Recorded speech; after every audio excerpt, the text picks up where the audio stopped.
Just to reiterate, this is nothing personal against him. We just have to ensure that he will be present during the investigation that will be conducted by the authorities. Sir, sinabi po kanina ng Ateneo na on leave ngayon si Coach Tab. May reaction ba yung mother? Alam na po ba niyang may ganong lupang Ateneo? Actually, we are hoping that Ateneo de Manila will also do some proactive acts. The fact that he is merely on leave concerns us, but then again, since that is the decision of Ateneo, we cannot help but only comment on it. Of course, we cannot control Ateneo, that's Ateneo. Ngayon po, ano po ang magiging arrangement mo tayo po Ganito. The cadaver will be brought to Davao City.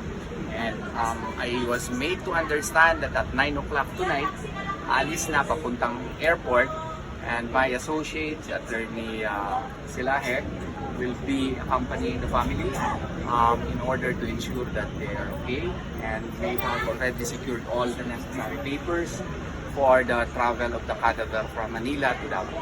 Attorney, so 3 days po sila sa Davao? 3 days in Davao, and then after that, the cadaver will be brought to the hometown of Rene in Talacogon, sa Agusan. Attorney, ano po yung commercial flight po ba o private jet po yung sasakyan papunta ng Davao? I was made to understand na private plane daw. And we thank Ateneo for that. Yes. Any more questions? Si Coach Tab. That wala pa kaming natanggap. Kung gusto niyo makipag-usap, you can course the information through me. If the family would be ready, I will meet the family. Pero sa pagka ngayon, parang hindi pa sila prepared. Pero welcome po sa kanila yung lahat na ginagawang investigation ng NBI sa IDG. Well, we cannot investigate it ourselves. Although we must admit that we are also conducting our own, my own law firm is conducting our own appropriate point of view. But then again, the family is cooperating with the NBI and the CIDG investigations. We are just praying that they will likewise coordinate with us, the lawyers of the family.